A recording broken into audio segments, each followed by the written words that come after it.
মনের খুশিতে হাত দোলাতে দোলাতে হাঁটছিল ওরা দুজনে। সেদিন আমরা ঘুরতে গিয়েছিলাম। আমরা এক একজনে এক একটা রাইডে ওঠার জন্য বায়না করছিলাম। পরে আমরা যার যার পছন্দ অনুযায়ী রাইডে উঠলাম।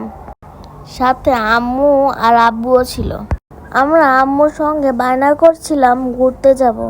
আম্মু তো আজ নয় কাল, কাল নয় পরশু, প্রত্যেক দিনে বাহানা করে। তারপর আমরা তিনজনে ক্যাঙ্গারু রাইডে উঠলাম। আমার ভাই আমাদের পেছনে বসেছিল। ওর সঙ্গে একটা পিচ্চি মেয়েও বসেছিল।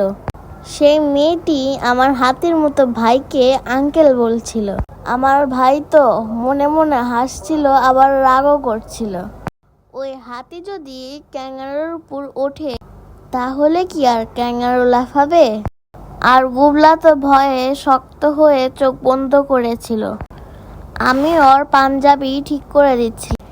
আমি ওকে সাহস দিচ্ছিলাম ভয়ের কিছু নেই। আর মোটা হাতি আমাদের পেছনে ভ্যাবলার মতো বসেছিল।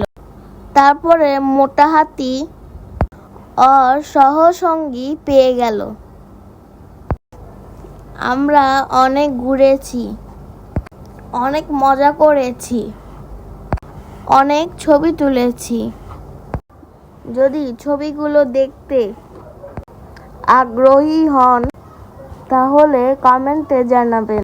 সবাই আমাদের পেজে লাইক, শেয়ার, কমেন্ট করবেন, সাবস্ক্রাইব করবেন। সবাই বেশি বেশি ঘুরবেন, ছবি তুলবেন, মজা করবেন। তাহলে শরীর মন দুটোই ভালো থাকবে। আসসালামু আলাইকুম, আল্লাহ হাফেজ।